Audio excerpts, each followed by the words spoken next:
Jen Psaki had similar comments about abortion and what she just cannot understand why it didn't rule the day. Watch.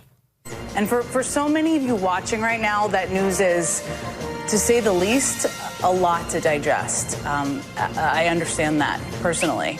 After he lost 4 years ago, he refused to accept the outcome and incited a violent insurrection on our nation's capital. He's campaigned while facing criminal indictments related to his efforts to overturn the 2020 results, and he's run as a convicted felon. During this campaign, he has also promised to essentially be an authoritarian leader, to use power like no American president ever has before, and wield that power to go after his political enemies. This is a man who's also bragged about overturning Roe v. Wade and stripping away women's bodily autonomy. He's promised to conduct mass deportations to crack down on the rights of millions of Americans. Donald Trump is an anti-democratic force, but he's just been elected democratically in our country. Donald Trump was elected by expanding his support over a number of key groups. There will be a lot of time spent on how and why he won and what this will mean for the country over the next 4 years and beyond. I wish I had better news for my daughter later this morning. I know Tim Miller and I were talking about this earlier when she and so many others wake up to this news. I wish I could have called her and told her that the first woman president had just been elected. I wish that. I won't be able to do that. But what I can do, what I can tell my daughter, and what I will tell my daughter, is that our roles as American citizens have never been more important than they are right now. Oh, my God. Oh, her poor daughter. Poor Dora's daughter. The fact that she did that over music, like the celebratory, we've got a call to make. Right? Fascist dictator, multiple prosecutions, convicted felon, blah, blah, blah. My own takeaway is the women were well aware that there was messaging on abortion, that post-Dobbs, they're in a different position on abortion than they were pre-Dobbs, and they do not blame Donald Trump for it. And they do not think he's going to do anything to erode that right if it's important to them when he gets into office. The women got it right. They ultimately understood he's not. He said repeatedly that he's not going to try to do a ban. You said this last night in the wee hours of the morning, Rich. Imagine now with the Republicans so far at 52 seats in the Senate, and it could very well go up. We're waiting on the last few calls. But even if it doesn't, they have control. That's it. If they turned around and used the exact same rhetoric on the Democrats that they've been using, I believe in getting rid of the filibuster on abortion. Right. She just said it, within the past 7 days. Let's get rid of the filibuster on abortion. We're going to pass a nationwide abortion ban, and Trump's going to sign it. None of that's going to happen. Right.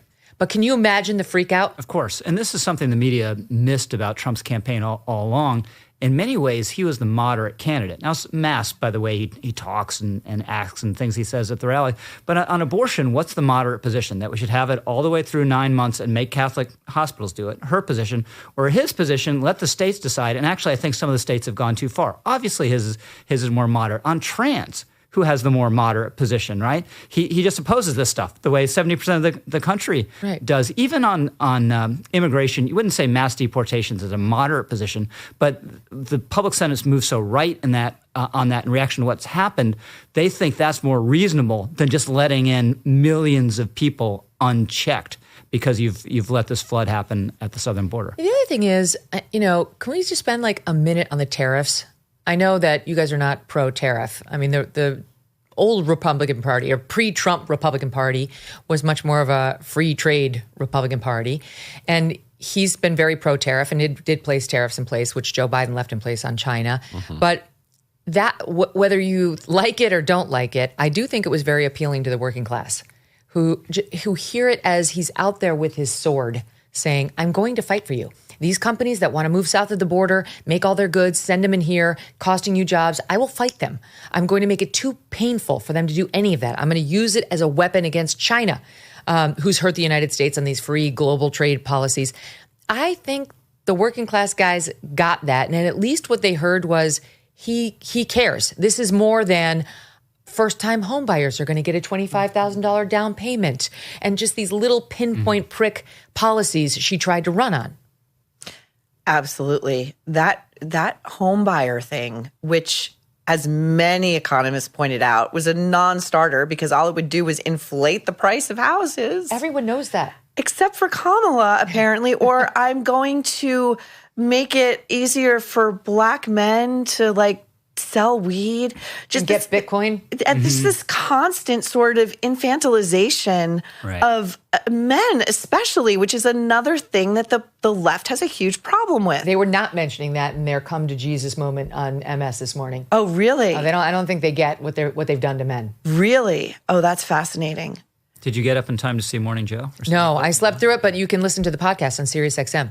So sometimes I do that for fun. To me, it was just amazing because the gaslighting that Scarborough has been doing continued. We talked about it in the first hour, Rich, where much in the same way he was like, what, Joe Biden who? Once he decided the switcheroo was happening, he was like, I've been trying to warn everybody about these radical leftist policies for years at dinner. You know, the kids say, can't say anything or they're going to get canceled. And by the way, the young people turned out in droves.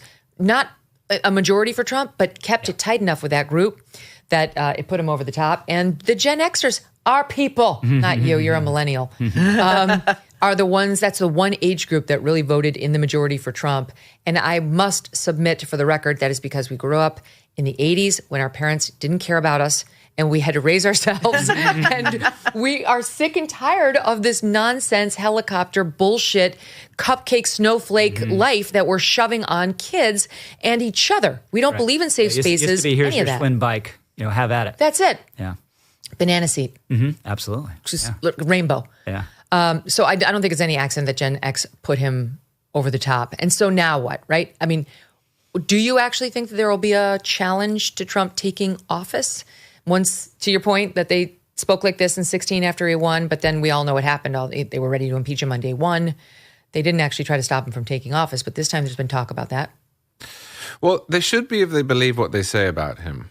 If you really think that was the last election we're ever going to have, if Trump takes office, then they should try and stop it. I don't think they will, because first off, I don't think they believe that. And second, I think even they are aware that it would be a little on the nose to do what they've been complaining about for 4 years. And if the House has gone to the Republicans, which now it looks as if it will, then there won't be an impeachment, at least not until after the midterms. What you are going to get, as I said last night, is a concerted attempt to make the case that this was the product of misinformation and lies and that the public was tricked. Because you just can't, over a sustained period of time, say the public is awful. I know they'll do it on MSNBC, but as a Democratic Party writ large, you can't say 51% of the country is wrong. It's just not electorally viable. So you have to say that 51% of the country was lied to, and then that's going to be Elon Musk, it's going to be social media, it's going to be the dastardly billionaires, us. I think that's what's going to happen. I think that's what you're going to see more than an attempt to stop him taking office. Two things that's just in. Vice President Kamala Harris called President-elect Trump, quote, to congratulate him on winning the 2024 presidential election per a senior Harris aide. She discussed the importance of a peaceful transfer of power and being a president for all Americans, said the aide. So good. She's conceded, and she's supposed to actually concede publicly later today. I think they said at 4. Let's be honest. The world is not getting any simpler. Whether it's a natural disaster, a supply chain issue, or just a nasty virus, things happen that we simply cannot control. But what we can control is how prepared we are. We have seen time and time again that preparation is key. It's about being proactive, not reactive. That's where the JACE case comes in. The JACE case is an emergency kit with prescription antibiotics that cover a huge range of common infections. The JACE case takes the guesswork and the panic out of these challenging situations.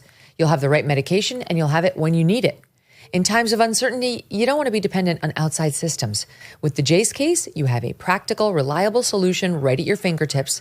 And this is about taking control in a world that sometimes feels out of control. So don't wait until it's too late. Get prepared right now. Go to JACE, JASE.com, and enter MK at checkout. That's promo code MK at JASE.com to get the right meds the moment you need them. This is about smart preparation for you and your family's peace of mind. Thanks so much for watching. If you like what you just saw, hit the subscribe button for more clips and full episodes.